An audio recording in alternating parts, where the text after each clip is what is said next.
Hello, everybody. Hi, it's Ross Cook with the Center of Balance and Effective Communication. I'd like to welcome you to tonight's message. It may actually be sideways or something. We're fooling around with some different ways of doing these messages. We've hit 50 in 50 days. Very stoked about that idea. I hope these are benefiting you in some way. And if they are, please leave us a comment, get us some likes, share them around the world. We're also going to come with the podcast, and we're not sure. Are they going to be video blogs, podcasts, video podcast? What are we going to do? You know, we're in the midst of bringing all those together and trying to find out how we can best serve and help y'all and make it congruent to the messages and the way we're getting it out there. Today, two very simple messages. And it's a challenge for me, as you know, if you know me well, that it's a challenge for me sometimes to keep them very simple, very cut down, because both of these could be expanded into much longer and more in-depth built-up discussions. So let's start with a simple one. The first one is, the universe always says yes. It always says yes. You can't make it say yes. You can't give it noogies to make it say yes. It only knows how to say yes. So, for instance, if you say, I'm not going to succeed, it says yes. So it only says one thing. It's not going to argue with it about. Ernest Holmes used to say, if you struggled before, you had addiction, you had bad relationships, you had a series of horrible things happen to you that your behaviors were a part of, and then we won a bunch of parades and happiness. Look at you, you got over all that stuff. No, he would say, quite frankly, in the 30s, 40s, and 50s kind of mentality that you are what you work to be kind of thought, he would then say, you didn't understand the law over there when you were goofing up and it was hard on you and everybody around you, and now you do. So let's go from here forward. It's what he would say. The universe only says yes. And we have played with this in a lot of ways, and it's been written about often. They say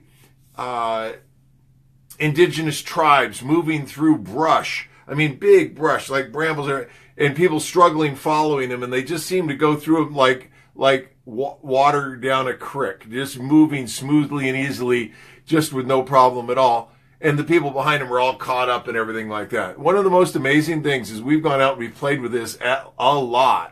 And one of the challenges is when you're doing difficult things like that maybe it's not your standard fare. You struggle with it some. If you just think about blessings and good things in that moment, if you think, I love this, I love this, I love this branch, I love this tree, I love this rock, you will move and cooperate right through that stuff very differently than if you're in there battling it.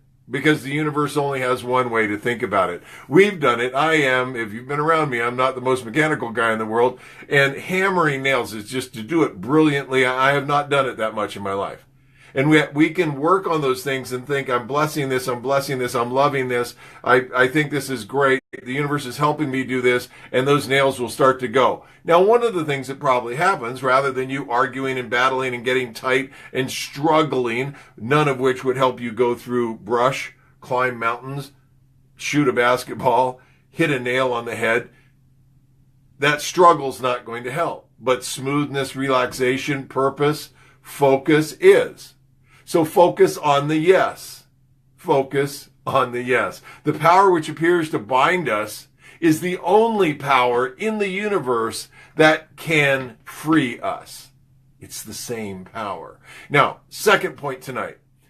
We get excited and there are books. You can go to any bookstore, old used bookstore or brand new, and there are going to be shelves of people talking about success. And if you want to clean up and get quicker to a changed life, you're going to want to have and build it on a pure idea, and we'll do an entire talk about that at another time.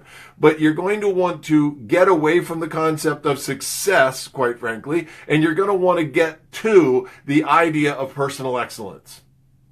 Your values working in concert with everything else you're doing in your mind, body, and spirit, and flowing through your values to some intentions to be well, to be personally viable, personally excellent for what's going on. Success is a great idea, and it's a wonderful word, but what we don't realize when we say, I'm asking for success, we're really looking for a cooperative It takes so many people to create success.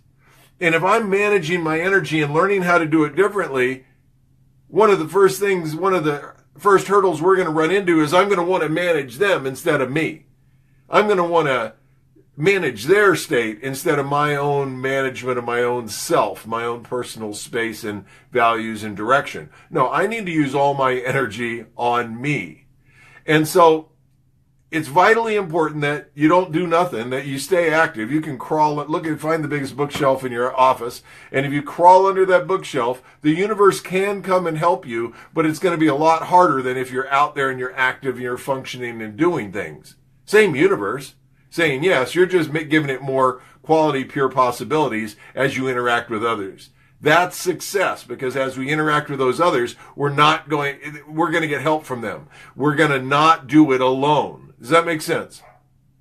Success is a cooperative effort. And if you think about the universe as a power and it has to move 50 people to get them to kind of go through whatever they're going to do to answer the call that day that you're there, and that day you pick up the call and then they're all chatting and they're kind of congruent, they're not having a struggling day to the day you call it, that's a lot of movement in the universe.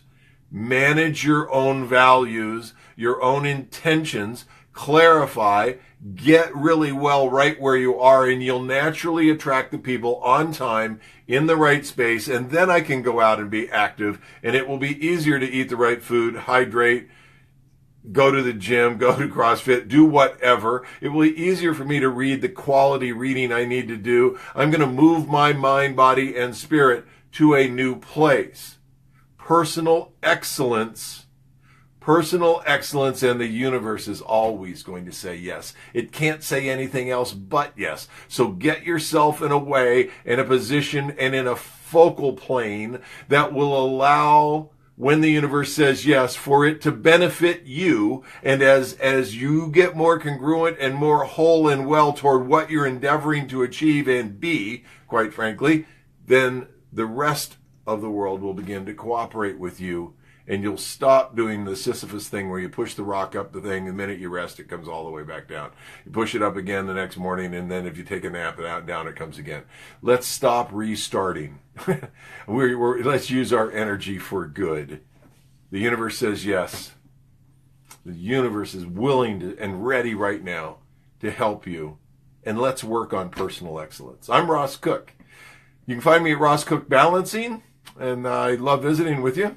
We'll talk to you again soon. And between now and time tomorrow, hey, how about you do something slightly differently than you did today? And we'll talk again soon. Till then, I want you to think of JOMO, which is the joy of missing out, and we'll explain that another time.